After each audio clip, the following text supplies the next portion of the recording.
Hi hi. So big பாஸ்லாம் முடிஞ்சிருச்சு. அதுக்கப்புறம் நாங்க வீடியோஸ்லாம் நிறைய இதுல போட மாட்டோம். ரிவ்யூஸ் நாங்க போடாம போயிடுச்சு. என்ன பண்றது, இதோட 100 days ஓவர்ன்றதுனால அது ஓவர். ஆனால் இவங்க வெளியில வந்து என்னெல்லாம் பண்றாங்க, அப்டேட்ஸ் எல்லாம் கொடுங்கன்னு சில பேர் வந்து கமெண்ட்ல போட்டிருந்தீங்க. சோ உங்க கமெண்ட்ஸ்க்கு மதிச்சு நாங்க போய் பார்த்ததுல நிறைய விஷயங்கள் நடந்திருக்கு எல்லாரும் வெளியில வந்ததுல. சோ முக்கியமா இருக்கிற ஒரு 3-4 விஷயத்த நாங்க சொல்லிடுறோம். அதோட என்னெல்லாம் சொல்ல போறோம்னு பாத்தீங்கன்னா, ரயான் வந்து வெளியில வந்து ஒரு மூவி மீட் அந்த ப்ரமோஷன்ஸ் அட்டென்ட் பண்ண கையோட கோவா கேங் வந்து இன்னும் நல்லா ஒன்றா இருக்காங்கன்றதுக்கு ஒரு போட்டோ போட்டிருக்காரு. ஜாக்லின் ஒரு வீடியோ போட்டிருக்காங்க அண்ட் டெய்லி ஸ்டோரி, அப்புறம் அவங்க நாய்க்குட்டியோட போட்டுறது மட்டும் இல்லாம ஸ்பேஸ்ல வந்து எல்லாருக்கும் பேசி இருக்காங்க. சோ அப்படி மீனிங் என்னன்னா, நாங்க வந்து ஒரு அப்டேட் கொடுக்கறோம். அடுத்தது வந்து 3வது சௌந்தர்யா அவங்க வந்து அவங்களோட இதெல்லாம் சொல்லியிருக்காங்க. அண்ட் பவித்ராக்கு பயங்கரமான சர்ப்ரைஸ் இது வந்து கொடுத்திருக்காங்க. முத்துக்குமரன் கோப்பையோட வந்து ஒரு வீடியோ போட்டிருக்காரு. சோ இந்த மாதிரி சில விஷயங்கள், நிறைய விஷயங்கள் நடந்திருக்கு. சோ முதல்ல வந்து நம்ம ரயான் அவர்கள் தான் வந்த உடனே வந்த கையோட வேலையில இறங்கிட்டாரு. ப்ரமோஷன், சினிமாவோட ப்ரமோஷன்ஸ் எல்லாம் இருக்குல்ல அவருக்கு. ஆமா. சோ மிஸ்டர் ஹவுஸ் கீப்பிங் படத்துக்கு அவர் ப்ரமோஷன்ஸ்க்கு போயிட்டாரு. அங்கேயும் நிறைய பேர் கேள்விகள்லாம் கேட்டாங்க. அதுக்கெல்லாம் வந்து அவர் பதில் சொன்னாரு. Excuse me. அதுக்கப்புறம் அருண் வந்து ஒரு இன்டர்வியூ கொடுத்திருக்காரு. அது நீங்க பாத்தீங்களா இல்லையான்னு தெரியல. அதுல இருக்கிறத சொல்லிடலாமா முதல்ல?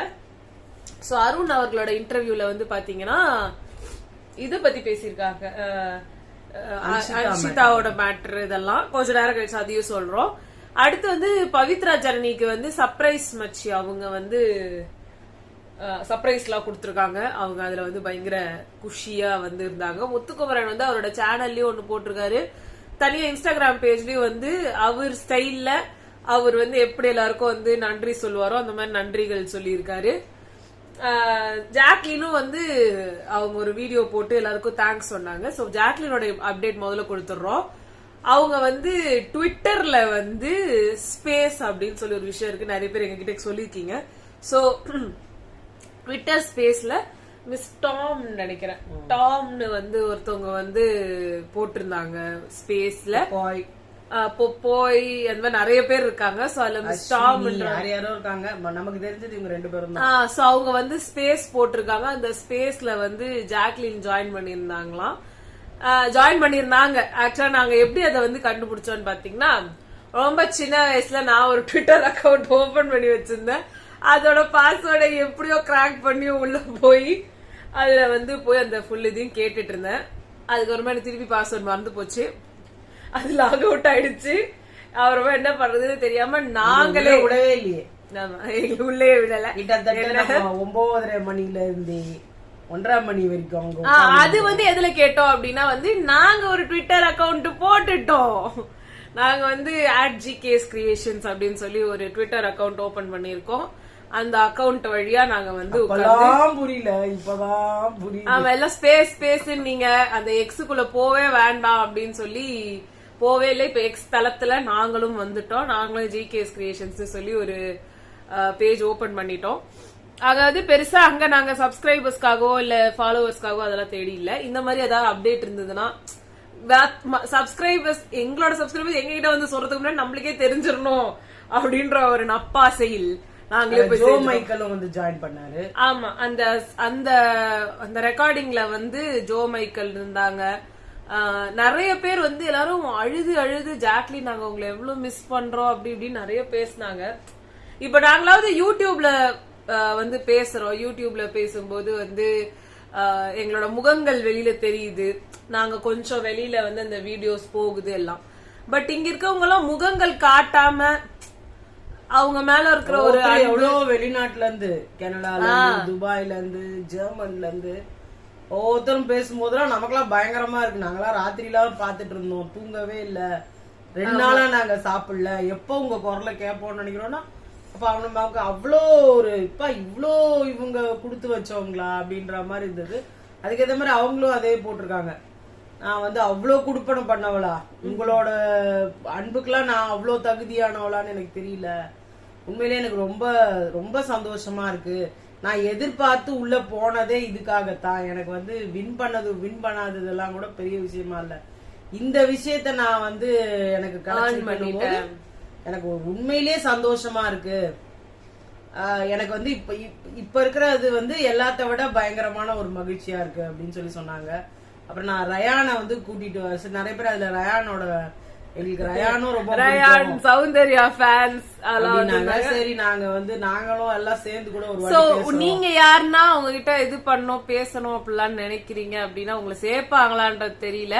நம்ம உள்ள போய் ஆனா அவங்க பேசுறத கேட்கலாம். சோ அடுத்த வர்ற சண்டே வந்து ஜாக்லின் திருப்பி இந்த மாதிரி ஒரு ஃபேன்ஸ் மீட்டுக்கு வந்து பேச வராங்க. அதே எக்ஸ் எல்லாருக்கிட்டையும் பேசுவேன்னு சொல்லியிருக்காங்க. அது எவ்வளவு பேர் வந்து பேசுவாங்கன்னு தெரியல. அன்னைக்கே பாத்தீங்கன்னா கிட்டத்தட்ட ஒரு 2000-3000 பேர் வெயிட் பண்ணியிருந்தாங்க. அதுல யாருக்குமே வந்து பாத்தீங்கன்னா அதுல ஓரளவு அதாவது அவங்களுக்காக அதே எக்ஸ் தளத்துல திருப்பி போய் பேசிட்டு இருந்தவங்க இருப்பாங்க. இப்ப நாங்க யூடியூப்ல பேசிட்டு இருந்தோம், எங்களை எல்லாருக்கும் தெரியறதுக்கு வாய்ப்பு இல்ல. பட் அந்த இடத்துல போட்டோஸ் போட்டிருக்காங்க அவங்களுக்காக. அவங்க டிபியே அவங்க வந்து அவங்களோட போட்டோவா மாத்தி நிறைய விஷயங்கள் நிறைய எக்ஸ்ட்ரா ஒர்க் எல்லாம் பண்ணிருக்காங்க. ஆமா, டெய்லி அந்த அப்டேட்ஸ் எப்படி போடுறது, எந்த மாதிரி போட்டோஸ் எல்லாம் போடுறது, எந்த மாதிரிலாம் அது என்ன சொல்லுவாங்க போட்டோ ஷூட்டா இது காமன் டிபி இல்ல அந்த ஏதோ ஒண்ணு சொல்லுவாங்க ஹேஷ்டேக் போட்டு அவங்களோட நியூவா அந்த பிக்சர்ஸ் வெளியிடுறது. ஒவ்வொரு நாளைக்கு ஒன்னு இன்னைக்கு ஜாக்லின் இந்த மாதிரி வந்தாங்க. அது நிறைய பேர் 20 பேர் சேர்ந்த டீமா அது நமக்கு அது மாதிரி தெரியல. அது மாதிரி பிரெயின் ஸ்டாம்னு சொல்லிட்டு ஏதோ ஒரு டீம் பேர் சொன்னாங்க. அவங்க எல்லாம் தான் வந்து சேர்ந்து பண்ணாங்களாம். நிறைய பேர் கேர்ள்ஸ் தான். ஆமா, நிறைய கேர்ள்ஸ் தான் இருந்தாங்க. பாய்ஸ் வந்து கம்மி தான். பட் அவங்களுமே ரொம்ப அழுது பேசினாங்க. நமக்குலாம் ரொம்ப பயங்கரமா இருந்தது. இது என்னன்னா இப்ப நாங்க யூடியூப்ல வந்து நாங்க ரிவ்யூ குடுக்கறோம் அப்படின்றப்ப அப்போ வந்து இப்ப எங்களுக்கு வந்து யூடியூப் வீடியோஸ் பாக்குறதுனால எங்களுக்கு வந்து காசு வரும். அது நாங்க சொல்லிருக்கோம் இல்லையா, எங்களுக்கு இந்த இயர்ல இருந்து மானிட்டைஸ் ஆச்சுன்னு சொல்லி. சோ அப்ப எங்களுக்கு வந்து அது பேமெண்ட் வரும். பட் இவங்களுக்கு எல்லாம் அதெல்லாம் கிடையாது, கை காசு போட்டு பண்றாங்க. சோ அப்படி இருக்கும்போது அவங்களோட லவ் வந்து அது வேற லெவல். நாங்க அழலாம், அவங்களுக்காக எல்லாமே பண்ணலாம். பட் ஒரு எக்ஸ்டென்ட்டுக்கு மேல எங்களாலையுமே எதுவுமே பண்ண முடியாதுன்றப்போ அவங்க அதை மீறி அங்க போய் அதெல்லாம் பண்றாங்கன்றதுக்கு வந்து அவங்களுக்கான ஸ்பேஸ் தான் அது. அவங்கதான் வந்து நிஜமா என்ன சொல்றது அங்க அங்கீகரிக்கப்பட வேண்டியவர்கள் எங்களை விடறதுனால. நாங்க இது நடக்கும் போது நாங்கெல்லாம் வந்து லீவ்ல போயிட்டு பாதி வெளிநாட்டு பாதியில இருந்து வந்திருக்காங்களாம். அந்த போயிட்டு அந்த ஏர்போர்ட்லயே உட்கார்ந்துட்டு நாங்களாம் அழுதோம். இந்த விஷயம் எங்களுக்கு எல்லாம் பயங்கர அதிர்ச்சி இருந்தது. ஏன்னா இப்படி ஒரு எவிக்ஷன் நாங்க எதிர்பார்க்கவே இல்லை. எப்படி ஃபைனல்ஸ் வந்துருச்சு அப்படின்ற மாதிரிதான் நாங்க நினைச்சிட்டு போனோம். ஃபர்ஸ்ட் எங்களுக்கு எல்லாம் பயங்கர அதிர்ச்சியா இருந்து நாங்களாம் ஏர்போர்ட்லயே உட்காந்து அழுதோம். ஒரு 10 பேர் சேர்ந்து ஒன்னா மீட்டிங் மாதிரி போட்டு அங்க உட்காந்துட்டு பண்ணும்போது எங்களுக்கு எல்லாம் ஒண்ணுமே புரியல. அப்படி அழுதுட்டு இருந்தோம். ஒவ்வொரு நாட்டிலயும் ஒவ்வொருத்தரையும் இதெல்லாம் ஒரு குடுப்பனைங்க அந்த பொண்ணுக்கு. இது வந்து அந்த மாதிரி ஒரு எவிக்ஷன் நடக்கலன்னா இந்த மாதிரி ஒரு மேஜிக் நடக்காது. ஆமா, ஏன்னா இதுல எல்லா ஃபேண்டம்ஸ்ல இருந்தும் வந்து பேசாங்க. நாட் ஜஸ்ட் ஜாக்லினுக்கு பிடிச்சவங்கன்ட்டு இல்ல, எல்லாரும் சௌந்தர்யா ஃபேன்ஸ், ரயான் ஃபேன்ஸ், தீபக் பிடிக்கும், மஞ்சரி பிடிக்கும். அண்ட் மஞ்சரி நாளைக்கு ஸ்பேஸ்க்கு வராங்களாம் 9:30 PM. அதே அவங்க டாம் அவங்களே தான் போடுறாங்க. சோ உங்க யாருக்குன்னா வந்து எக்ஸ்ல அக்கௌண்ட் இருந்துச்சு அப்படின்னா நீங்க அவங்களெல்லாம் ஃபாலோ பண்ணி நீங்க அந்த இதை வந்து கேட்கலாம். இல்ல உங்களுக்கு எல்லாம் லக் இருந்தா நீங்க போய் பேசலாம். எங்களுக்கு வந்து நாங்க கண்டிப்பா அந்த இடத்துல உட்காந்து கேட்டுட்டு இருப்போம் உங்க கூடவே. ஆமா, எங்களோட வந்து GKS கிரியேஷன்ஸ் நாங்க ஓபன் பண்ணிட்டோம். நீங்க அதுல வாங்க. கன்ஃபார்மா எங்களை யாரும் பேச விட மாட்டாங்க. நாங்க அங்க பக்கத்துலயே உட்காந்து நாங்களும் உங்க கூட உட்காந்து கேக்குறோம். சோ நீங்களும் வாங்க, நம்மளும் கேட்கலாம். மத்தபடி மிச்சவங்களுக்கு தெரியல. இவங்க அதுல ஒரு சில பேர் சொன்னாங்க. அதுல ஒரு லேடி சொன்னாங்க, அவங்க ஜெர்மன்ல இருக்காங்களாம். அவங்க சொன்னாங்க அவங்க அவங்களோட அவங்கதான் வந்து சொன்னாங்களாம் அன்ஷிதா கிட்ட, நீ வந்து அவங்கள நடிகைன்னு சொல்றல, நீ தான் உண்மையே உலகமாக நடிகை அப்படின்னு சொன்னாங்களாம். அவங்க சொன்னாங்க நான் தான் சொன்னேன். அத மேபி வேற யாராவது சொல்லி இருக்கலாம். பட் நான் தான் அவங்க சொன்ன உடனே அவங்க அக்கவுண்ட்ல என்ன வந்து பிளாக் பண்ணிட்டாங்க. ஆமா, இப்ப ரவீந்தர் சாரே வந்து அங்க இருக்கிற முக்காவாசி பேரை பிளாக் பண்ணிட்டாரு. பிளாக் பண்ணிட்டு என்ன வந்துட்டு இப்ப அவங்கதான் என்னதான் வந்து சொல்றாங்களா என்னன்னு தெரியல எனக்கு. நாங்களாம் PR கிடையாது. நாங்களாம் ஒரு எங்களுக்குலாம் ஒரு அக்கௌண்ட் கூட கிடையாது. நாங்களாம் சும்மா இதுல ஒன்னா சேர்ந்தவங்க, அவ்வளவுதான். எங்களுக்கும் இதுக்கும் சம்பந்தமே கிடையாது. எங்களெல்லாம் PRன்னு சொன்னா சரி சொல்லிக்கோ அப்படின்னா அதுக்குதான் அவங்க சொன்னாங்க, தயவு செஞ்சு யாரையும் மட்டம் தட்டாதீங்க. என்னோட நேம் எனக்காக நீங்க பேசுறீங்க, பட் நானே சொல்றேன் வேண்டாம். அத பண்றவங்க பண்ணிட்டு போறாங்க, நம்மளுக்கு அதெல்லாம் வேண்டாம். எனக்கு அதுல எப்பவுமே விருப்பம் கிடையாது. அதே மாதிரி ஜெஃப்ரி சத்யா மேட்ரி அங்க கேட்டாங்க, அது எப்படி நீங்க விடலாம், நீங்க அவங்க கிட்ட எல்லாம் பேசக்கூடாது, அவங்க கிட்ட எல்லாம் ஃப்ரெண்ட்ஷிப் வச்சுக்க கூடாது, எங்களுக்கு பிடிக்கல, ரொம்ப கேவலமான ஒரு பையன் அவன் ஜெஃப்ரின்றவன், அவெல்லாம் வாழ்க்கையில உருப்படவே மாட்டான் அப்படி இப்படின்னு கண்ணாப்பின்னு திட்டினாங்க. அப்போ அதுக்கும் சொன்னாங்க, நம்ம ஒருத்தர் வேணான்னா விலகி வந்துடணும், பட் அவங்களெல்லாம் எதுவுமே நம்ம திருப்பி பேசணும்னு வச்சுக்கோங்களேன், அப்புறம் நம்மளுக்கும் அவங்களுக்கு என்ன வித்தியாசம் இருக்கு. ஏதோ அவங்க வேற ஏதோ மோட்டிவ்ல, அதுக்கு அவங்க பாலிஷ்டா சொன்னாங்க. ஏன்னா விஜய் சேதுபதி சார் சொன்னார்ல, அவங்க வேற ஏதோ மோட்டிவ்ல பண்ணாங்கவா, என்ன பண்ணலையா, அது அவங்களே தானே சொன்னாங்க, அதனால விட்டுருங்க. அதான் உள்ள கூத்தாட்டம் போட்டானுங்கல்ல, எங்களுக்கு தெரியாதா இதெல்லாம், அப்படிலாம் வந்து கத்திட்டு இருந்தாங்க எல்லாம். தயவு செஞ்சு யாரும் இனிமே பேசாதீங்க எனக்காக, எல்லாம் முடிஞ்சிருச்சு, இது முடிஞ்சத மாதிரி இருக்கலாம். நம்ம யாருமே இதை பத்தி எல்லாம் பேசி வளர்க்க வேண்டாம், ஒருத்தருக்கு ஒருத்தர் பிரச்சனைகள் வேண்டாம், நல்லா நிம்மதியா எல்லாரும் இருப்போம். உங்க கூட எல்லாம் நான் வந்து ஒரு நாள் வந்து எல்லாருக்கும் போட்டோஸ் எடுத்துக்கிறேன் அப்படிலாம் சொல்லியிருந்தாங்க. அதான் அவங்களது போச்சு. சோ நீங்களா ஸ்பேஸ்ல வந்து அதையும் நீங்க கேட்கலாம். அடுத்தது வந்து அருண் அவங்களோட இன்டர்வியூ. அருண் இன்டர்வியூல வந்து நார்மலான கொஸ்டின்ஸ் கேள்வி இப்ப கேட்டாங்க. அதையும் ஷோ பண்ணால நீங்க ஏன் இவ்வளவு டல் ஆயிட்டீங்க ஃபைனல்ஸ் அப்படின்னு. நான் நார்மலா தான் இருந்தேனா, நான் பொறுமையாயிட்டேன். பொறுமையாகிறதுக்கும் மூஞ்சி உமனா மூஞ்சி ஆகிறதுக்கும் டிஃபரன்ஸ் தெரியாதா? யாரோ உங்களை குத்துற மாதிரி இல்ல இல்ல, நீங்க நிஜமாவே வந்து வாழ்க்கையை வெறுத்துட்ட ஒரு ஜோன்ல தான் உட்கார்ந்துட்டு இருந்தீங்க. அது மட்டும் இல்ல, உள்ள வந்துட்டு அவங்க கேட்டாங்க எப்பங்க கல்யாணம் அப்படின்னு. பொறுமையா பண்ணலாம், ஒன்னும் பிரச்சனை இல்ல. கல்யாணம் தான் வாழ்க்கையில ரொம்ப பெரிய விஷயமா, அது தவிர்த்து நல்ல விஷயங்கள்னு வேற எதுவும் இல்லையான்னு கேட்டாரு பாருங்களேன். அருணா பேசுறதுன்ற மாதிரி என்ன பேசினாரு, வெளியில போன உடனே கல்யாணம், எல்லாரும் வந்துருங்க. அதுதான் ரொம்ப முக்கியமான விஷயம்.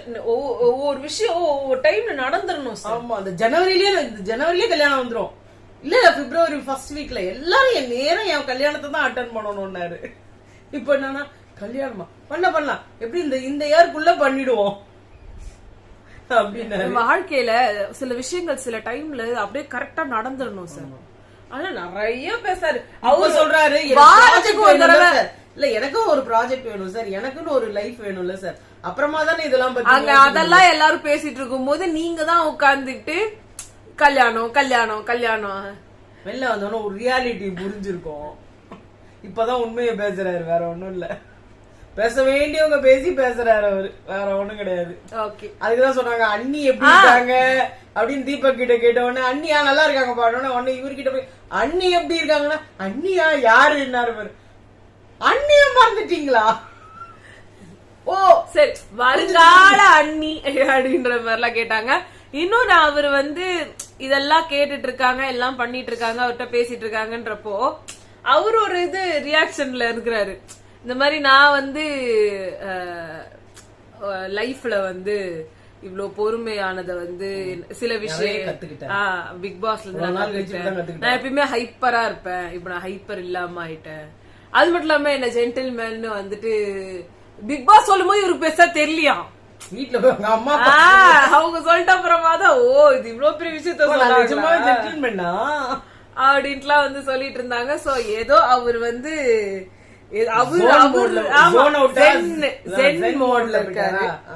அவர் வந்து சரியான அருணா வந்து இன்னும் வெளியில தெரியல, வெளியில வரும்போது பாக்கலாம். ஃபைனல்ஸ்ல கூட அதனால தான் அப்படியே உம்மனா மூஞ்சி மாதிரி உட்கார்ந்துட்டு இருந்தாரு. ஆமா, அதுக்கப்புறமா இந்த அன்ஷிதாக்கு நீங்க ஏன் ஐ எம் ஹாப்பி ஃபார் யூன்னு சொன்னீங்க. எங்க வாழ்க்கையில ஒரு லவ்னா தான் ஐ எம் ஹாப்பி ஃபார் யூன்னு சொல்லணுமா? எல்லாத்துக்குமே ஹாப்பி ஃபார் யூ.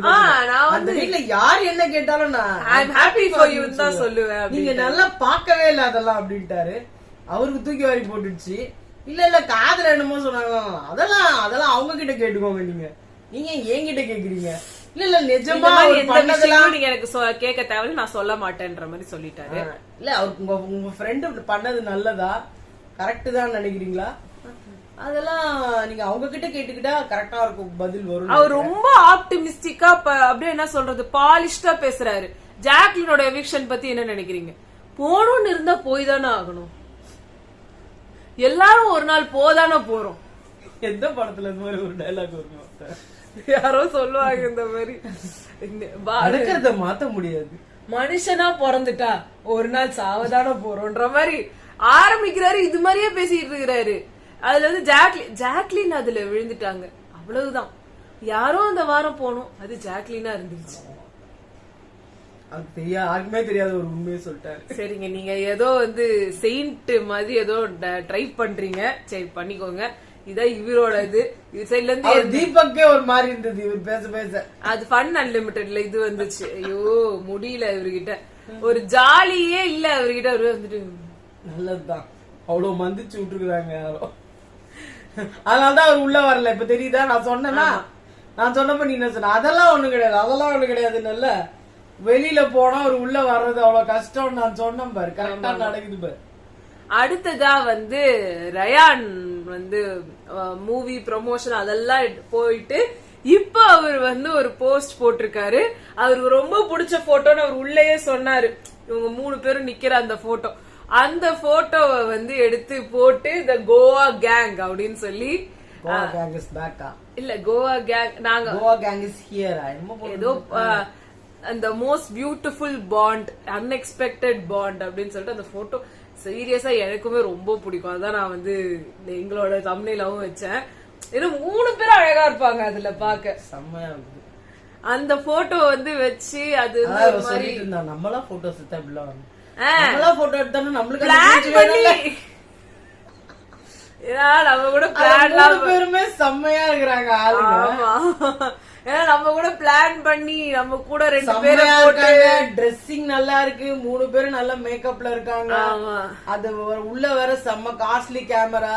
ஏன்னா நாங்களா கூட 3 பேரா இந்த காலேஜ்ல வந்து எடுக்க ட்ரை பண்ணும் போதெல்லாம் ஒண்ணு கண்ணு மூடிடும், ஒண்ணு வாயை திறந்திருக்கும், ஒண்ணு ட்ரெஸ் பறக்கும், ஏதாவது நடக்குமே தவிர்த்து கரெக்டா கோணங்கள்ல போட்டோஸ் எடுத்திருப்பான். அதுல எது பெஸ்டோ அவன் அதை விட்டு உள்ள விட்டுருப்பான். ஆனா அந்த போட்டோ செம்மையா இருக்கு. நான் எனக்கு அந்த மாதிரி ஒரு போட்டோ கூட உருப்படியா அமையல, பட் அவங்களுக்கு அமைஞ்சிருக்குன்றப்போ சூப்பரா இருந்துச்சு. சோ அந்த இதை வந்து பாத்துட்டு அவங்க அதை போட்டு இவங்க 2 பேரும் டேக் எல்லாம் பண்ணி அதை ரயான் தான் பண்ணிருக்காரு. அண்ட் எல்லாருமே ஒருத்தர் ஃபாலோ பண்றாங்க. சோ அது ஒரு ரயான், சௌந்தர்யா எல்லாருமே 3 பேர் சேர்ந்து ஒண்ணு பண்ண போறோம் சொல்லிட்டு இருக்காங்க. அது எந்த அளவு பாசிபிள்னு தெரியல. அது கீழே கமெண்ட் செக்ஷன்ல எல்லாம் 3 பேரும் கோவாக்கு போய் ஒரு போட்டோ போடுங்கலாம் சொல்லிருக்காங்க. அதெல்லாம் நடந்தா நல்லா இருக்கும். ஆனா போவாங்களா தெரியல. எல்லாரும் ஹெவி டைட்டா பேக்டா இருப்பாங்க, வேலையில. சௌந்தர்யா வந்து அந்த வாயாடி ருக்கியோட நாங்க சொன்னோம்ல அந்த வீடியோ அவங்க வந்து ஷேர் பண்ணிருக்காங்க. சௌந்தர்யா செம்மையா பண்ணிருக்கோம் அந்த பாப்பா. 5 இயர்ஸ் தான் ஆகுதா அந்த பாப்பாக்கு. சூப்பரா பண்ணிருக்கோம் அந்த வீடியோ. நீங்களாம் கூட நீங்க பாத்திருப்பீங்க இன்ஸ்டாகிராம்ல. பிரதர்ஸ் போல இருக்குல்ல. இல்ல சிஸ்டர், அது பாப்பா பொண்ணு. நான் அப்ப பொண்ணான்னா நீதான் பையன் சொன்னேன். நான் தான் பொண்ணுன்னு சொல்றேன், நீதான் பையன் பையன். அப்படியா? இல்லையே, நான் பேரே வாயாடி ருக்கி. அது சும்மாவோட வச்சிருப்பாங்க. இல்ல வாயாடி பொண்ணு. 5 இயர்ஸ் அந்த பாப்பாக்கு. சோ நீங்க அதை போய் நீங்க பாக்கலாம். நல்லா கியூட்டா பண்ணி நிறைய ஒவ்வொருத்தர் எலிமினேஷனுக்கு எல்லாம் கூட போட்டிருப்பாங்க. அது ரஞ்சித் சார் மாதிரி எல்லாம் அந்த பாப்பா சூப்பரா பண்ணிருக்கோம். நீங்க அதெல்லாம் பாக்கலாம். இது ப்ரமோஷனுக்குலாம் கிடையாது, எங்களுக்கு ரொம்ப பிடிச்சதுன்னு நாங்க சொல்றோம். எங்களுக்கு இது வரைக்கும் யாரும் ப்ரமோஷனுக்கு கொடுத்தது கிடையாது, அதனால நீங்க கவலைப்படுத்த. ப்ரமோஷனுக்கு வேற வராங்க நம்ம கிட்ட. நீ வேற இல்ல நிறைய இதெல்லாம் சேனல்ல எல்லாம் சொல்லுவாங்க, நம்மளாம் சொல்லக்கூடாது. ஓகே, சோ அந்த மாதிரிலாம் வந்து நல்லா இருந்துச்சு. இந்த எல்லாரோட வீடியோஸ் பாக்கிறதுக்கு ஒரு நாள் பூரா உட்காந்து இதெல்லாம் நாங்க பாத்துட்டு இருந்தோம். சோ நீங்களும் வந்து என்ஜாய் பண்ணி இதெல்லாம் நீங்க பாருங்க. வேற ஏதாவது அப்டேட்ஸ் வந்துச்சுன்னா நாங்க கண்டிப்பா குடுக்குறோம். இதுக்கப்புறமா வந்துட்டு தீபக் வந்து நிறைய இன்டர்வியூஸ் கொடுக்கறாரு. நாளைக்கு வந்து அவரோட இன்டர்வியூஸும் வரும். நாங்க அதையும் பார்த்து அதையும் நாங்க சொல்றோம். அதுவும் ஸ்பேஸ்ல தான் பண்றாரு. அவரோட ஆர்மி அவங்க செய்யறாங்க. அதுல வந்துட்டு ஜாக்லின் போய் பேசுறாங்க. ஓ வாவ், விட்டாங்க அவங்க. நான் தான் ராத்திரி 2 மணி வரைக்கும் உட்காந்து கேட்டது, நீ தான் தூங்கிட்டியே. ஆமா கரெக்ட். சரி, அதான் வந்து நீங்க எல்லாம் உட்காந்து பாக்க. ஏன்னா ரொம்ப நாள் கழிச்சு நான் எதுனா தூங்கினேன் நல்லா. சோ அந்த மாதிரி நான் இன்னைக்கு வந்து நல்லா தூங்கி எழுந்து ஃப்ரெஷ்ஷா நாங்க அடுத்த அப்டேட்ஸ் இருந்தா உங்களுக்கு கொடுக்குறோம். அது வரைக்கும் பாய்.